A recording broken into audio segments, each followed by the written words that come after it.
തമ്പുരാനെ, വിശുദ്ധ കുരിശിൻ്റെ അടയാളത്താൽ ഞങ്ങളുടെ ശത്രുക്കളിൽ നിന്നും ഞങ്ങളെ രക്ഷിക്കാം. ഞങ്ങളുടെ തമ്പുരാനെ, പിതാവിനും പുത്രനും പരിശുദ്ധാത്മാവിനും നാമത്തിൽ ആമേൻ. ആദി മുതൽ ഉണ്ടായിരുന്നതും ഞങ്ങൾ കേട്ടതും സ്വന്തം കണ്ണുകൊണ്ട് കണ്ടതും സൂക്ഷിച്ച് വീക്ഷിച്ചതും കൈകൊണ്ട് സ്പർശിച്ചതുമായ ജീവൻ്റെ വചനത്തെപ്പറ്റി ഞങ്ങൾ അറിയിക്കുന്നു. വിശുദ്ധ യോഹന്നാൻ ശ്ലീഹാ എഴുതിയ 1-ാം ലേഖനത്തിൻ്റെ 1-ാം അധ്യായത്തിൻ്റെ 1-ാം തിരുവചനമാണ് നാം വായിച്ചു കേട്ടത്. എസെക്കിയേൽ പ്രവാചകന്റെ പുസ്തകത്തിൽ നിന്നുള്ള വായന. 40-ാം അധ്യായം. ഭാവി ദേവാലയം. നമ്മുടെ പ്രവാസത്തിൻ്റെ 25-ാം വർഷം ആദ്യ മാസം 10-ാം ദിവസം, അതായത് നഗരം പിടിച്ചടക്കപ്പെട്ടതിൻ്റെ 14-ാം വർഷം അതേ ദിവസം, കർത്താവിൻ്റെ കരം എൻ്റെ മേൽ വന്നു. എന്നെ ഒരു ദൈവിക ദർശനത്തിൽ ഇസ്രായേൽ ദേശത്ത് കൊണ്ടുവന്ന് വളരെ ഉയർന്ന ഒരു മലയിൽ നിർത്തി. അവിടെ എൻ്റെ മുൻപിൽ ഒരു പട്ടണത്തിൻ്റേതുപോലെ ഒരു രൂപമുണ്ടായിരുന്നു. അവിടുന്ന് എന്നെ അവിടെ കൊണ്ടുവന്നപ്പോൾ ഓടുകൊണ്ട് ഉണ്ടാക്കിയതുപോലെ തോന്നുന്ന ഒരു മനുഷ്യൻ അവിടെ ഉണ്ടായിരുന്നു. അവൻ്റെ കയ്യിൽ ഒരു ചണച്ചരടും അളവുകോലും ഉണ്ടായിരുന്നു. അവൻ പടിപ്പുരയിൽ നിൽക്കുകയായിരുന്നു. അവൻ എന്നോട് പറഞ്ഞു, മനുഷ്യപുത്ര, നീ സൂക്ഷിച്ചു നോക്കുകയും ശ്രദ്ധിച്ചു കേൾക്കുകയും ചെയ്യുക. ഞാൻ കാണിച്ചു തരുന്നതിനെല്ലാം നിന്റെ മനസ്സുറപ്പിക്കുക. അവ നിനക്ക് ഞാൻ കാണിച്ചു തരുന്നതിന് വേണ്ടി തന്നെയാണ് നിന്നെ ഇവിടെ കൊണ്ടുവന്നിരിക്കുന്നത്. നീ കാണുന്നതെല്ലാം ഇസ്രായേൽ ഭവനത്തോട് പറയുക. ദേവാലയത്തിന് ചുറ്റും ഒരു മതിലുണ്ടായിരുന്നു. അവൻ്റെ കയ്യിലിരുന്ന അളവുകോലിൻ്റെ നീളം 6 നീണ്ട മുഴമായിരുന്നു. അതായത് ഒരു സാധാരണ മുഴവും ഒരു കൈപ്പത്തിയുടെ വീതിയും കൂടിയ നീളം. അവൻ ഭിത്തിയുടെ കനം അളന്നു. കനം ഒരു ദണ്ഡ്. ഉയരവും അളന്നു. അതും ഒരു ദണ്ഡ്. കിഴക്കോട്ടുള്ള പടിപ്പുരയിൽ ചെന്ന് അതിൻ്റെ നടകൾ കയറി ഉമ്മറപ്പടി അളന്നു. അതിൻ്റെ ഉയരം ഒരു ദണ്ഡ്. പാർശ്വത്തിലുള്ള ഓരോ മുറിക്കും ഒരു ദണ്ഡു നീളവും ഒരു ദണ്ഡു വീതിയും. അവയ്ക്കിടയിലുള്ള സ്ഥലം 5 മുഴം. പടിപ്പുരയുടെ ഭൂമുഖത്തിനടുത്തുള്ള വാതിലിൻ്റെ ഉമ്മറപ്പടിക്ക് അകമേ നീളം ഒരു ദണ്ഡ്. അവൻ പടിപ്പുരയുടെ ഭൂമുഖം അകമേ അളന്നു. ഒരു ദണ്ഡ്. അവൻ പടിപ്പുരയുടെ ഭൂമുഖം അളന്നു 8 മുഴം നീളം. കട്ടിളപ്പടികൾക്ക് 2 മുഴം നീളം. പടിപ്പുരയുടെ ഭൂമുഖം ഉൾഭാഗത്തായിരുന്നു. കിഴക്കേ വാതിലിന് ഇരുവശവും 3 മുറി വീതം ഉണ്ടായിരുന്നു. എല്ലാറ്റിനും ഒരേ അളവ് തന്നെ. ഇരുവശങ്ങളിലുമുള്ള കട്ടിളപ്പടികൾക്കും ഒരേ അളവ് തന്നെ. പിന്നീട് അവൻ പടിപ്പുരയുടെ വീതി അളന്നു. അത് 10 മുഴം. നീളം 13 മുഴം. പാർശ്വമുറികൾക്ക് മുമ്പിൽ ഇരുവശവും ഓരോ മുഴം വീതിയിൽ അഴികൾ കൊണ്ട് അതിരിട്ടിരുന്നു. പാർശ്വമുറികൾക്ക് 6 മുഴവും നീളവും 6 മുഴം വീതിയും. അവൻ പാർശ്വമുറികളിൽ ഒന്നിൻ്റെ മേൽ കൂര മുതൽ എതിർവശത്തുള്ളതിൻ്റെ മേൽക്കൂര വരെ പടിപ്പുരയുടെ നീളമളന്നു. വാതിൽ മുതൽ വാതിൽ വരെ 25 മുഴം. അവൻ ഭൂമുഖം അളന്നു 20 മുഴം. പടിപ്പുരയുടെ ഭൂമുഖത്തിനു ചുറ്റും അങ്കണമുണ്ടായിരുന്നു. പടിപ്പുരയുടെ 3 അറ്റം മുതൽ അകത്തെ ഭൂമുഖത്തിൻ്റെ അറ്റം വരെ 50 മുഴമായിരുന്നു. പടിപ്പുരയ്ക്ക് ചുറ്റും പാർശ്വമുറികളും ഭൂമുഖത്തിനുള്ളിലും അകത്തേക്കിടുങ്ങിയ കിളിവാതിലുകൾ ഉണ്ടായിരുന്നു. കട്ടിളപ്പടിമേൽ ഈന്തപ്പന ചിത്രണം ചെയ്തിരുന്നു. അവൻ എന്നെ പുറത്ത് അങ്കണത്തിലേക്ക് കൊണ്ടുപോയി. അവിടെ അങ്കണത്തിന് ചുറ്റും മുറികളും കൽത്തളവും ഉണ്ടായിരുന്നു. കൽത്തളത്തിന് അഭിമുഖമായി 30 മുറികളാണ് ഉണ്ടായിരുന്നത്. പടിപ്പുരകളുടെ നീളത്തിനനുസൃതമായി അവയോട് ചേർന്നായിരുന്നു കൽത്തളം. ഇതായിരുന്നു താഴത്തെ കൽത്തളം. താഴത്തെ പടിപ്പുരയുടെ മുൻവശം മുതൽ അകത്തെ അങ്കണത്തിൻ്റെ പുറത്തെ അറ്റം വരെയുള്ള ദൂരം അവൻ അളന്നു 100 മുഴം. അവൻ എൻ്റെ മുൻപിൽ വടക്കോട്ട് നടന്നു. വടക്കോട്ട് ദർശനമായി പുറത്തെ അങ്കണത്തിന് അവിടെ ഒരു പടിപ്പുരയുണ്ടായിരുന്നു. അവൻ അതിൻ്റെ നീളവും വീതിയും അളന്നു.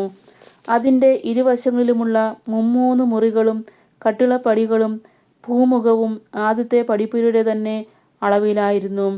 അതിൻ്റെ നീളം 50 മുഴവും വീതി 25 മുഴവും. കിഴക്കോട്ടു ദർശനമുള്ള പടിപ്പുരയുടെ തന്നെ അളവിലായിരുന്നു ഇതിൻ്റെയും കിളിവാതിലുകളും പൂമുഖവും ഈന്തപ്പന ചിത്രങ്ങളും.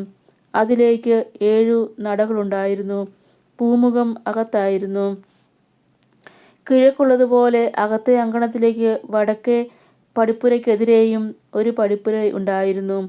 പടിപ്പുര മുതൽ പടിപ്പുര വരെ 100 മുഴം അവൻ അളന്നു. അവൻ എന്നെ തെക്കോട്ട് നയിച്ചു. ഇതാ, തെക്ക് വശത്തും ഒരു പടിപ്പുര. അതിൻ്റെ കട്ടിളപ്പടികളും പൂമുഖവും അളന്നു. അവയ്ക്ക് മറ്റുള്ളവയുടെ അളവുകൾ തന്നെ. പടിപ്പുരയ്ക്കും പൂമുഖത്തിനും ചുറ്റും മറ്റുള്ളവയ്ക്കെന്ന പോലെ കിളിവാതിലുകൾ ഉണ്ടായിരുന്നു. അതിൻ്റെ നീളം 50 മുഴവും വീതി 25 മുഴവുമായിരുന്നു. അതിലേക്ക് 7 നടകളുണ്ടായിരുന്നു. അതിൻ്റെ പൂമുഖം അകവശത്തായിരുന്നു. ഓരോ കട്ടിളപ്പടിയിലും ഇരുവശത്തും ഈന്തപ്പന ചിത്രങ്ങളുണ്ടായിരുന്നു. അകത്തെ അങ്കണത്തിൻ്റെ തെക്കുഭാഗത്തും ഒരു പടിപ്പുരയുണ്ടായിരുന്നു. പടിപ്പുര മുതൽ പടിപ്പുര വരെ അവൻ അളന്നു 100 മുഴം. തെക്കേ പടിപ്പുരയിലൂടെ അകത്തെ അങ്കണത്തിലേക്ക് അവൻ എന്നെ കൊണ്ടുവന്നു. ആ പടിപ്പുരയും അവൻ അളന്നു. മറ്റുള്ളവയുടെ അളവ് തന്നെ ആയിരുന്നു അതിനും. അതിൻ്റെ പാർശ്വമുറികളും കട്ടിളപ്പടികളും പൂമുഖവും മറ്റുള്ളവയുടെ അളവിൽ തന്നെയായിരുന്നു. അതിലും പൂമുഖത്തിലും ചുറ്റും കിളിവാതിലുകളുണ്ടായിരുന്നു. അതിൻ്റെ നീളം 50 മുഴവും വീതി 25 മുഴവുമായിരുന്നു. അതിനു ചുറ്റും 25 മുഴം നീളവും 5 മുഴം വീതിയുമുള്ള പൂമുഖങ്ങൾ ഉണ്ടായിരുന്നു. അതിൻ്റെ പൂമുഖം പുറത്തെ അങ്കണത്തിന് അഭിമുഖമായിരുന്നു. കട്ടിളപ്പടികളിൽ ഈന്തപ്പന ചിത്രങ്ങളും ഉണ്ടായിരുന്നു. ഇതിലേക്ക് 8 പടികളുണ്ടായിരുന്നു. കിഴക്ക് വശത്തുള്ള അകത്തെ അങ്കണത്തിലേക്ക് അവൻ എന്നെ കൊണ്ടുപോയി. അവൻ പടിപ്പുര അളന്നു. അതിനു മറ്റുള്ളവരുടെ അളവ് തന്നെ. അതിൻ്റെ പാർശ്വമുറികളും കട്ടിളപ്പടികളും അങ്കണവും മറ്റുള്ളവയുടെ അളവിൽ തന്നെയായിരുന്നു. അതിലും പൂമുഖത്തിലും ചുറ്റും കിളിവാതിലുകൾ ഉണ്ടായിരുന്നു. അതിൻ്റെ നീളം 50 മുഴവും വീതി 25 മുഴവുമായിരുന്നു. അതിൻ്റെ പൂമുഖം പുറത്തെ അങ്കണത്തിന് അഭിമുഖമായിരുന്നു. കട്ടിളപ്പടികളിൽ ഇരുവശത്തും ഓരോ ഈന്തപ്പന ചിത്രവും ഉണ്ടായിരുന്നു. അതിലേക്കും 8 നടകളുണ്ടായിരുന്നു. അവൻ എന്നെ വടക്കേ പടിപ്പുരയിലേക്ക് കൊണ്ടുപോയി. അവൻ അത് അളന്നു. അതിന് മറ്റുള്ളവയുടെ അളവ് തന്നെ. അതിൻ്റെ പാർശ്വമുറികളും കട്ടിളപ്പടികളും പൂമുഖവും മറ്റുള്ളവയുടെ അളവിൽ തന്നെയായിരുന്നു. അതിന് ചുറ്റും കിളിവാതിലുകൾ ഉണ്ടായിരുന്നു. അതിൻ്റെ നീളം 50 മുഴവും വീതി 25 മുഴവുമായിരുന്നു. അതിൻ്റെ പൂമുഖം പുറത്തെ അങ്കണത്തിന് അഭിമുഖമായിരുന്നു. കട്ടിളപ്പടികളിൽ ഇരുവശത്തും ഓരോ ഈന്തപ്പന ചിത്രവും ഉണ്ടായിരുന്നു. അതിലേക്ക് 8 പടികളുണ്ടായിരുന്നു. അവിടെ പടിപ്പുരയുടെ പൂമുഖത്തിൽ ഒരു മുറിയും അതിന് വാതിലുമുണ്ടായിരുന്നു. ദഹനബലിക്കുള്ള വസ്തു അവിടെയാണ് കഴുകേണ്ടിയിരുന്നത്. ദഹനബലിക്കും പാവപരിഹാരബലിക്കും പ്രായശ്ചിത്തബലിക്കുമുള്ള മൃഗങ്ങളെ കൊല്ലുന്നതിന് പടിപ്പുരയുടെ പൂമുഖത്തിൽ ഇരുവശത്തും ഓരോ മേശയുണ്ടായിരുന്നു. വടക്കേ പടിപ്പുരയുടെ വാതിൽക്കൽ പൂമുഖത്തിന് പുറത്തായി 2 മേശയുമുണ്ടായിരുന്നു. പൂമുഖത്തിന് മറുവശത്തും 2 മേശയുണ്ടായിരുന്നു. പടിപ്പുരയ്ക്കകത്തും പുറത്തുമായി 4 മേശകളുണ്ടായിരുന്നു. അങ്ങനെ 8 മേശ. അവ മേലാണ് ബലിമൃഗങ്ങളെ കൊന്നിരുന്നത്. ദഹനബലിക്ക് വേണ്ടി കല്ലിൽ കൊത്തിയെടുത്ത 1.5 മുഴം നീളവും 1.5 മുഴം വീതിയും 1 മുഴം ഉയരവുമുള്ള 4 മേശകളുണ്ടായിരുന്നു. ദഹനബലിക്കും മറ്റു ബലികൾക്കുമുള്ള മൃഗങ്ങളെ കൊല്ലുന്നതിന് ഉപയോഗിച്ചിരുന്ന ഉപകരണങ്ങളും അവയിലാണ് വച്ചിരുന്നത്. അകത്ത് ചുറ്റും കൈപ്പത്തിയുടെ വീതിയിൽ കൊളുത്തുകൾ പിടിപ്പിച്ചിരുന്നു. മേശപ്പുറത്താണ് ബലിക്കുള്ള മാംസം വച്ചിരുന്നത്. പിന്നീട് അവൻ എന്നെ പുറത്തുനിന്ന് അകത്തെ അങ്കണത്തിലേക്ക് കൊണ്ടുപോയി. അവിടെ അകത്തളത്തിൽ 2 മുറികളുണ്ടായിരുന്നു. ഒന്ന് തെക്കോട്ട് ദർശനമായി വടക്കേ പടിപ്പുരയ്ക്കടുത്തും മറ്റേത് വടക്കോട്ട് ദർശനമായി തെക്കേ പടിപ്പുരയ്ക്കടുത്തുമായിരുന്നു. അവൻ എന്നോട് പറഞ്ഞു, ദേവാലയത്തിൻ്റെ ചുമതല വഹിക്കുന്ന പുരോഹിതന്മാർക്കുള്ളതാണ് തെക്കോട്ട് ദർശനമുള്ള മുറി. ബലിപീഠത്തിൻ്റെ ചുമതല വഹിക്കുന്ന പുരോഹിതന്മാർക്കുള്ളതാണ് വടക്കോട്ടുള്ള ദർശനമുള്ള മുറി. സാദോക്കിൻ്റെ പുത്രന്മാരാണ് ഇവർ. ലേവി പുത്രന്മാരിൽ ഇവർക്ക് മാത്രമേ കർത്താവിന് ശുശ്രൂഷ ചെയ്യാൻ അവിടുത്തെ സമീപിക്കാൻ പാടുള്ളൂ. അവൻ അങ്കണം അളന്നു. അത് 100 മുഴം വീതിയും നീളവും വീതിയുമുള്ള സമചതുരമായിരുന്നു. ബലിപീഠം ദേവാലയത്തിൻ്റെ മുൻവശത്തായിരുന്നു. അവൻ എന്നെ ദേവാലയത്തിൻ്റെ പൂമുഖത്തേക്ക് കൊണ്ടുവന്നു. പൂമുഖത്തിൻ്റെ കട്ടിളപ്പടികൾ അവൻ അളന്നു. 5 മുഴം. വാതിലിൻ്റെ വീതി 14 മുഴമായിരുന്നു. അതിൻ്റെ പാർശ്വഭിത്തികൾ 3 മുഴം വീതം. പൂമുഖത്തിൻ്റെ നീളം 20 മുഴവും വീതി 12 മുഴവുമായിരുന്നു. അതിലേക്ക് 10 പടികളും കട്ടിളപ്പടികളും ഇരുവശത്തും തൂണുകളും ഉണ്ടായിരുന്നു. യെസക്കിയേലിൻ്റെ 41-ാം അധ്യായം. അവൻ എന്നെ ദേവാലയത്തിൽ വിശുദ്ധ സ്ഥലത്തേക്ക് കൊണ്ടുവന്നു. അവൻ അവിടുത്തെ കട്ടിളപ്പടികൾ അളന്നു. അവയുടെ ഓരോ വശത്തിൻ്റെയും വീതി 6 മുഴമായിരുന്നു. പ്രവേശന കവാടത്തിൻ്റെ വീതി 10 മുഴമായിരുന്നു. അതിൻ്റെ പാർശ്വഭിത്തികൾ 5 മുഴം വീതമായിരുന്നു. അവൻ വിശുദ്ധ സ്ഥലത്തിൻ്റെയും നീളം അളന്നു. 40 മുഴം. വീതി 20 മുഴം. പിന്നെ അവൻ അകത്ത് കടന്ന് കട്ടിളപ്പടി അളന്നു. കനം 2 മുഴം. കവാടത്തിൻ്റെ വീതി 6 മുഴം. പാർശ്വഭിത്തികൾ 7 മുഴം. വിശുദ്ധ സ്ഥലത്തിനപ്പുറത്തുള്ള സ്ഥലം അവൻ അളന്നു. അതിന് 20 മുഴവും നീളവും 20 മുഴം വീതിയും ഉണ്ടായിരുന്നു. അവൻ എന്നോട് പറഞ്ഞു, ഇതാണ് ശ്രീകോവിൽ. പിന്നെ അവൻ ദേവാലയത്തിൻ്റെ ഭിത്തിയുടെ കനം അളന്നു. 6 മുഴം. ചുറ്റുമുള്ള പാർശ്വഭിത്തികളുടെ വീതി 4 മുഴം. പാർശ്വമുറികൾ 3 നിലകളിലായി 30 വീതം. പാർശ്വമുറികളെ താങ്ങി നിർത്തുന്നതിന് ദേവാലയത്തിന് ചുറ്റും തുലാങ്ങളുണ്ടായിരുന്നു. ദേവാലയ ഭിത്തിയിലായിരുന്നില്ല അവയെ താങ്ങി നിർത്തിയിരുന്നത്. ദേവാലയത്തിന് ചുറ്റുമുള്ള തുലാങ്ങളുടെ വലുപ്പമനുസരിച്ച് മുകളിലേക്ക് ചെല്ലുന്തോറും പാർശ്വമുറികൾക്ക് വിസ്താരം ഏറി വന്നു.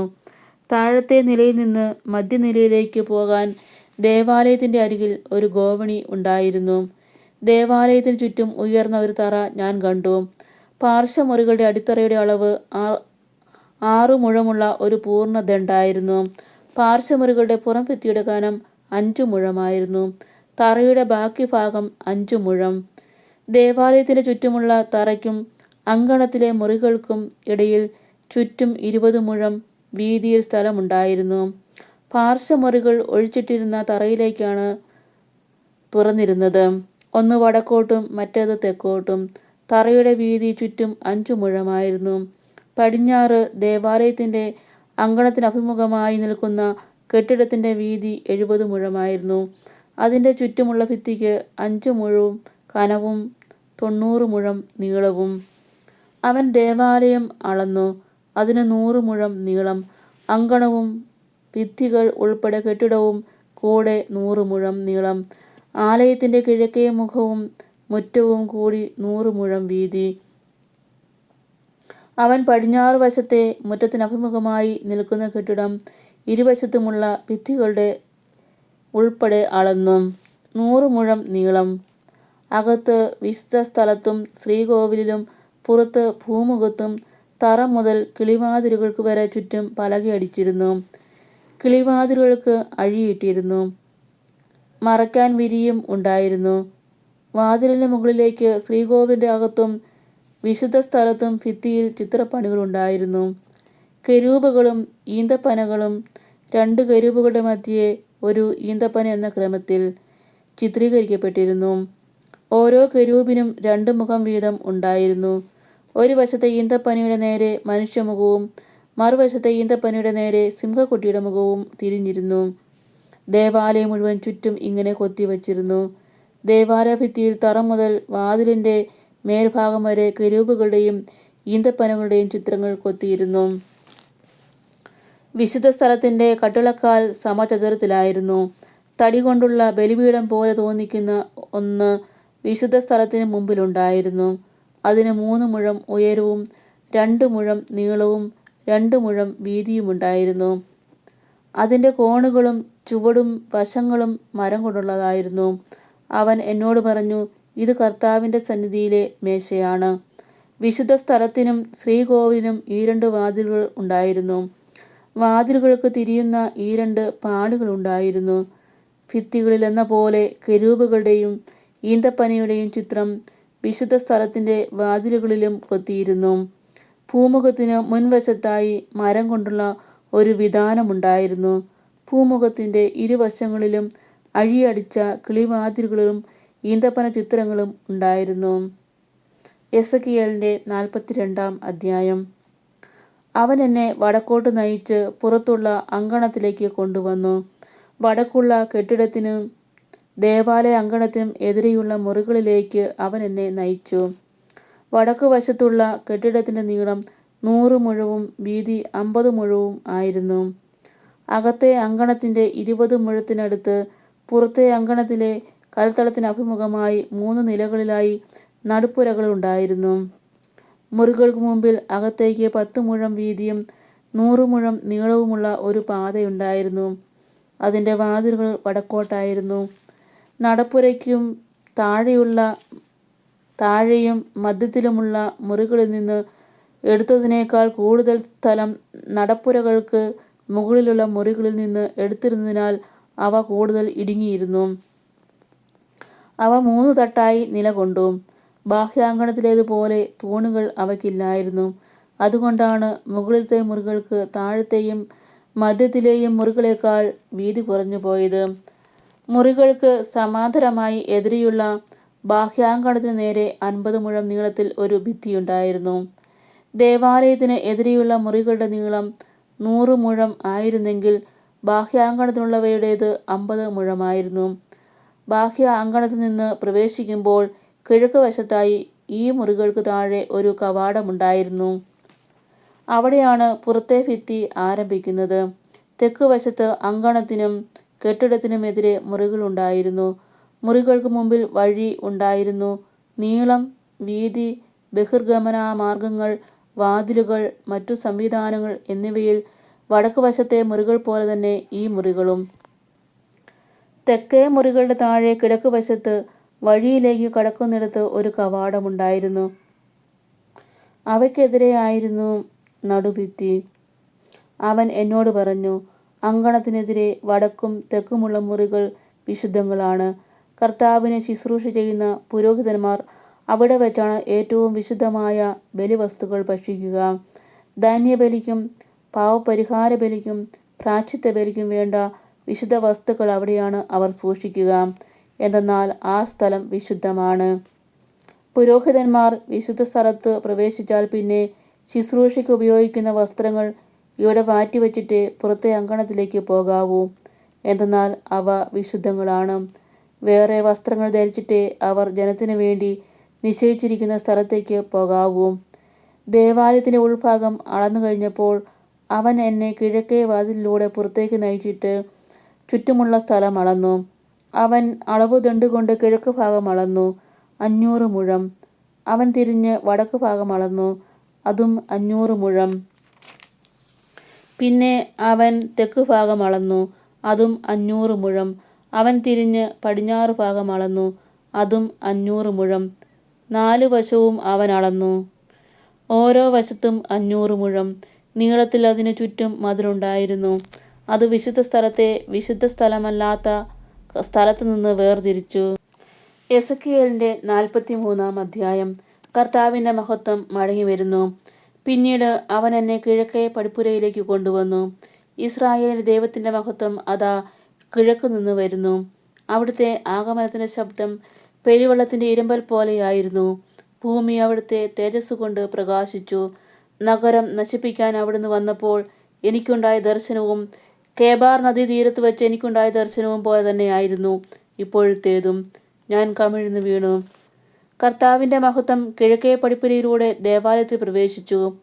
അപ്പോൾ ആത്മാവെന്നെ ഉയരത്തിൽ ഉള്ളിലെ അങ്കണത്തിലേക്ക് കൊണ്ടുവന്നു. അതാ ദൈവമഹത്വം ആലയത്തിൽ നിറഞ്ഞു നിൽക്കുന്നു. ആ മനുഷ്യൻ അപ്പോഴും എൻ്റെ അടുത്തുണ്ടായിരുന്നു. അപ്പോൾ ദേവാലയത്തിനകത്തു നിന്ന് ആരോ എന്നോട് സംസാരിക്കുന്നത് ഞാൻ കേട്ടു. അത് ഇപ്രകാരമായിരുന്നു: മനുഷ്യപുത്ര, എൻ്റെ സിംഹാസനവും പാദപീഠവും ഇസ്രായേൽ മക്കളുടെ ഇടയിൽ ഞാൻ നിത്യമായി വസിക്കുന്ന ഇടവും ഇതാണ്. ഇസ്രായേൽ ഭവനം. അവരോ അവരുടെ രാജാക്കന്മാരോ തങ്ങളുടെ വ്യഭിചാരം കൊണ്ടും രാജാക്കന്മാരുടെ മൃതശരീരങ്ങൾ കൊണ്ടും എൻ്റെ പരിശുദ്ധനാമം മേലിൽ അശുദ്ധമാക്കുകയില്ല. അവർ തങ്ങളുടെ ഉമ്മറപ്പടികളും വാതിൽപ്പടികളും എൻ്റെ ഉമ്മറപ്പടികൾക്കും വാതിൽപ്പടികൾക്കും അരികിൽ സ്ഥാപിച്ചു. അവർക്കും എനിക്കുമിടയിൽ ഒരു ഭിത്തി മാത്രമേയുള്ളൂ. തങ്ങളുടെ മ്ലേച്ഛതകൾ വഴി എൻ്റെ പരിശുദ്ധനാമത്തെ അവർ അശുദ്ധമാക്കി. അതുകൊണ്ട് ഞാൻ അവരെ എൻ്റെ കോപത്തിൽ നശിപ്പിച്ചു. അവർ തങ്ങളുടെ അവിശ്വസ്തതയെയും രാജാക്കന്മാരുടെ മൃതശരീരങ്ങളും എന്നിൽ നിന്ന് ദൂരെ മാറ്റട്ടെ. അപ്പോൾ ഞാൻ അവരുടെ മധ്യേ എന്നെന്നും വസിക്കും. മനുഷ്യപുത്ര, ഇസ്രായേൽ ഭവനം തങ്ങളുടെ അകൃത്യങ്ങളെപ്പറ്റി ലജ്ജിക്കേണ്ടതിന് ദേവാലയവും അതിൻ്റെ അളവും രൂപവും നീ അവർക്ക് വിവരിച്ചു കൊടുക്കുക. തങ്ങൾ ചെയ്തിട്ടുള്ള സകല കാര്യങ്ങളെപ്പറ്റിയും അവർ ലജ്ജിക്കുകയാണെങ്കിൽ ദേവാലയവും അതിൻ്റെ സംവിധാനവും പുറത്തേക്കും അകത്തേക്കുമുള്ള മാർഗങ്ങളും അതിൻ്റെ പൂർണ്ണ രൂപവും കാണിച്ചു കൊടുക്കുക. അതിൻ്റെ എല്ലാ നിയമങ്ങളും ചട്ടങ്ങളും അവരെ അറിയിക്കുക. ഈ നിയമങ്ങളും ചട്ടങ്ങളും അവർ പാലിക്കേണ്ടതിന് അവർ കാണുകെ അവ എഴുതി വയ്ക്കുക. ദേവാലയത്തിൻ്റെ നിയമം ഇതാണ്. മലമുകളിൽ ദേവാലയത്തിന് ചുറ്റുമുള്ള സ്ഥലം മുഴുവൻ ഏറ്റവും വിശുദ്ധമായിരിക്കും. ഇതാണ് ദേവാലയത്തിൻ്റെ നിയമം. ബലിപീഠം. ബലിപീഠത്തിൻ്റെ അളവുകൾ മുഴം കണക്കിന്. ഒരു സാധാരണ മുഴവും കൈപ്പത്തിയും ചേർന്നത് ഇവയാണ്. അതിൻ്റെ അടിത്തറയ്ക്ക് 1 മുഴം കനവും 1 മുഴം വീതിയും. അതിൻ്റെ വക്ക് 1 ചാൺ തള്ളി നിൽക്കണം. ബലിപീഠത്തിൻ്റെ ഉയരം ഇതാണ്. അടിത്തറ മുതൽ അടിത്തട്ട് വരെ 2 മുഴം ഉയരവും 1 മുഴം വീതിയും. അടിത്തട്ട് മുതൽ മേൽത്തട്ട് വരെ 4 മുഴം വീതിയും. ബലിപീഠത്തിൻ്റെ അടുപ്പിന് 4 മുഴം ഉയരം. അതിന്മേൽ ഓരോ മുഴം ഉയരത്തിൽ തള്ളി നിൽക്കുന്ന 4 കൊമ്പുകൾ. 12 മുഴം നീളവും 12 മുഴം വീതിയുമുള്ള സമചതുരമായിരിക്കണം അടുപ്പ്. 14 മുഴം നീളവും 14 മുഴം വീതിയുമുള്ള സമചതുരമായിരിക്കണം ബലിപീഠത്തിൻ്റെ തട്ട്.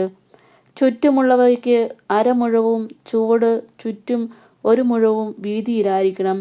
ബലിപീഠത്തിൻ്റെ പടികൾ കിഴക്കോട്ട് ദർശനമായിരിക്കണം. അവൻ എന്നോട് പറഞ്ഞു, മനുഷ്യപുത്ര, ദൈവമായ കർത്താവ് അരുളിച്ചെയ്യുന്നു, ബലിപീഠത്തെ സംബന്ധിച്ച നിയമങ്ങൾ ഇവയാണ്. ദഹനബലിക്കും രക്തം തളിക്കലിനും വേണ്ടി ഇതു സ്ഥാപിക്കപ്പെടുന്ന ദിവസം എന്നെ ശുശ്രൂഷിക്കാൻ എന്നെ സമീപിക്കുന്ന സാദോക്കിൻ്റെ കുടുംബത്തിൽപ്പെട്ട ലേവ്യ പുരോഹിതന്മാർക്ക് പാവപരിഹാര ബലിക്കായി ഒരു കാളക്കുട്ടിയെ കൊടുക്കണം. ദൈവമായ കർത്താവ് അരുളിച്ചെയ്യുന്നു, അതിൽ നിന്ന് കുറെ രക്തമെടുത്ത് ബലിപീഠത്തിൻ്റെ 4 കൊമ്പുകളിലും തട്ടിൻ്റെ 4 കോണുകളിലും ചുറ്റുമുള്ള വക്കിലും പുരട്ടുക. അങ്ങനെ അതിനെ പാപത്തിൽ നിന്ന് പവിത്രീകരിക്കുകയും അതിനു വേണ്ടി പരിഹാരം ചെയ്യുകയും വേണം. നീ പാവപരിഹാര ബലിക്കുള്ള കാളക്കുട്ടിയെ വിശുദ്ധ സ്ഥലത്തിന് പുറത്ത് ദേവാലയത്തിൻ്റെ വകയായി നിശ്ചയിക്കപ്പെട്ട സ്ഥലത്ത് വച്ച് ദഹിപ്പിക്കണം.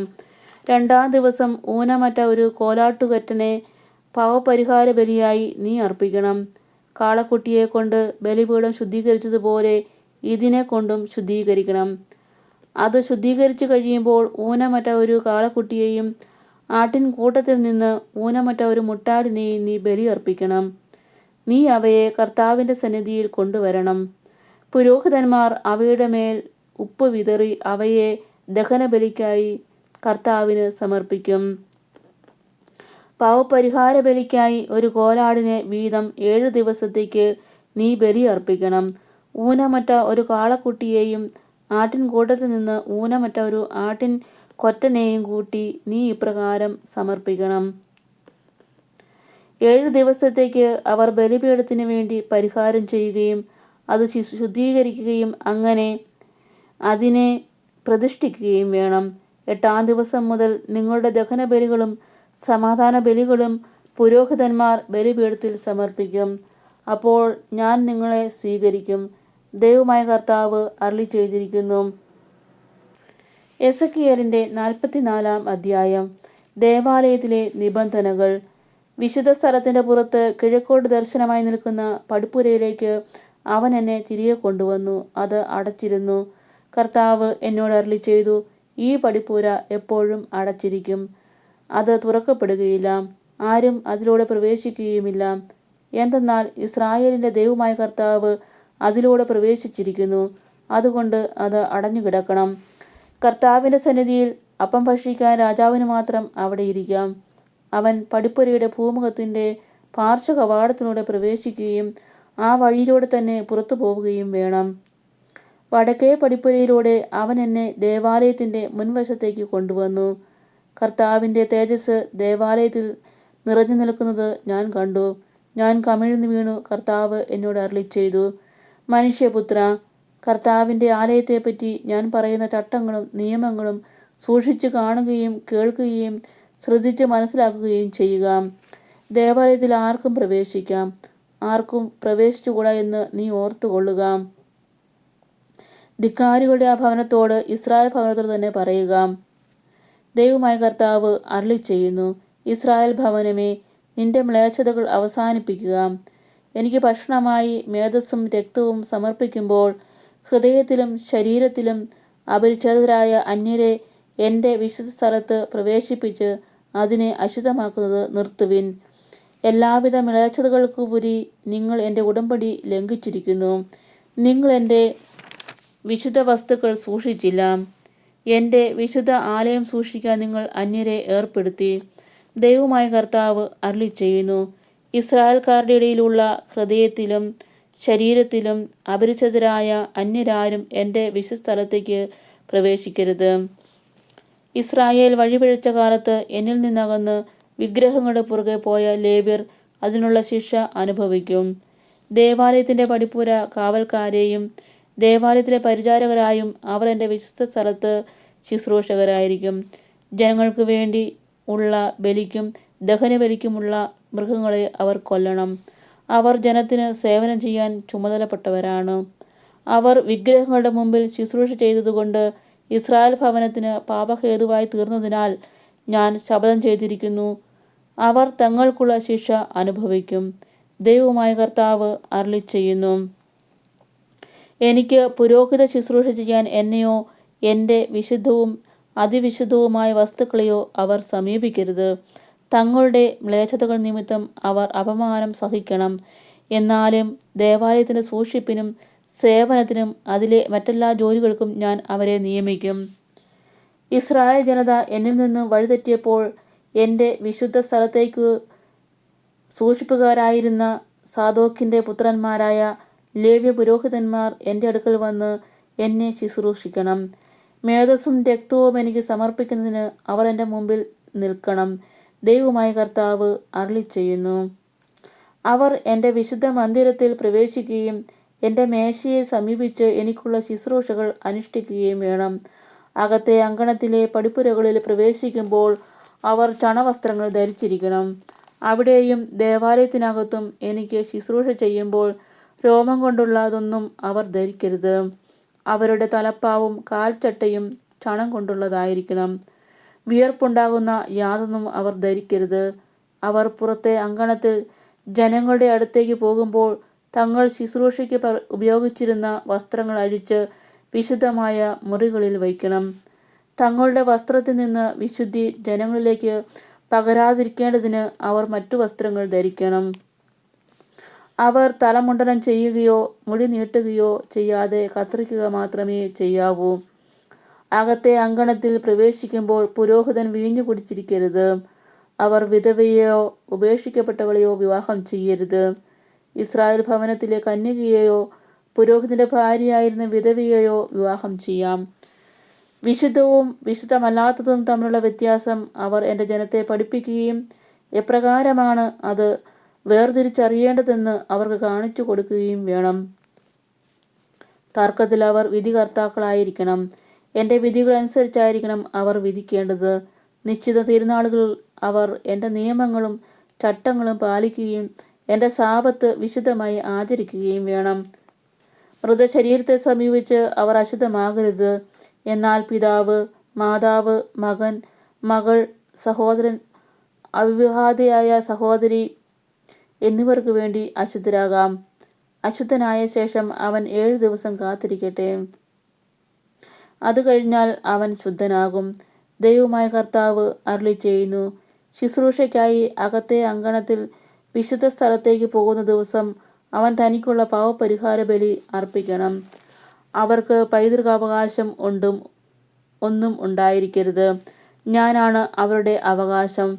നിങ്ങൾ ഇസ്രായേലിൽ സ്വത്തൊന്നും അവർക്ക് നൽകരുത്. ഞാനാണ് അവരുടെ സമ്പത്ത്. ധാന്യബലി, പാവപരിഹാര ബലി, പ്രായശ്ചിത്ത ബലി എന്നിവ അവർക്ക് ഭക്ഷിക്കാം. ഇസ്രായേലിൽ അർപ്പിക്കപ്പെട്ട വസ്തുക്കളെല്ലാം അവർക്കുള്ളതാണ്. എല്ലാ തരത്തിലുമുള്ള ആദ്യ ഫലങ്ങളിൽ ആദ്യത്തേതും നിങ്ങളുടെ എല്ലാവിധ വഴിപാടുകളും പുരോഹിതന്മാർക്കുള്ളതാണ്. നിങ്ങളുടെ ഭവനത്തിന് അനുഗ്രഹം ലഭിക്കാൻ നിങ്ങളുടെ തരിമാവിൽ ആദ്യ ഭാഗം പുരോഹിതർക്ക് കൊടുക്കണം. താനെ ചത്തതോ പിച്ചു ചീന്തപ്പെട്ടതോ ആയ പക്ഷിയെയോ മൃഗത്തെയോ പുരോഹിതൻ ഭക്ഷിക്കരുത്. നമ്മുടെ കർത്താവായ മിശിഹായ്ക്ക് സ്തുതി. സ്വർഗസ്ഥനായ ഞങ്ങളുടെ പിതാവേ, അങ്ങയുടെ നാമം പൂജിതമാകണമേ. അങ്ങയുടെ രാജ്യം വരണമേ. അങ്ങയുടെ തിരുമനസ് സ്വർഗത്തിലെ പോലെ ഭൂമിയിലുമാകണമേ. അന്നു വേണ്ടുന്ന ആഹാരം ഇന്ന് ഞങ്ങൾക്ക് തരണമേ. ഞങ്ങളോട് തെറ്റ് ചെയ്യുന്നവരോട് ഞങ്ങൾ ക്ഷമിക്കുന്നത് പോലെ ഞങ്ങളുടെ തെറ്റുകൾ ഞങ്ങളോട് ക്ഷമിക്കണമേ. ഞങ്ങളെ പ്രലോഭനത്തിൽ ഉൾപ്പെടുത്തരുതേ, തിന്മയിൽ നിന്ന് ഞങ്ങളെ രക്ഷിച്ചുകൊള്ളണമേ. നന്മ നിറഞ്ഞ മറിയമേ സ്വസ്തി, കർത്താവ് അങ്ങയുടെ കൂടെ സ്ത്രീകളിൽ അങ്ങ് അനുഗ്രഹിക്കപ്പെട്ടവളാകുന്നു. അങ്ങയുടെ ഉദരത്തിൻ ഫലമായി ഈശോ അനുഗ്രഹിക്കപ്പെട്ടവനാകുന്നു. പരിശുദ്ധ മറിയമേ തമ്പുരാന്റെ അമ്മേ, പാപികളായ ഞങ്ങൾക്ക് വേണ്ടി എപ്പോഴും ഞങ്ങളുടെ മരണസമയത്തും തമ്പുരാനോട് അപേക്ഷിച്ചുകൊള്ളണമേ. ആമേൻ.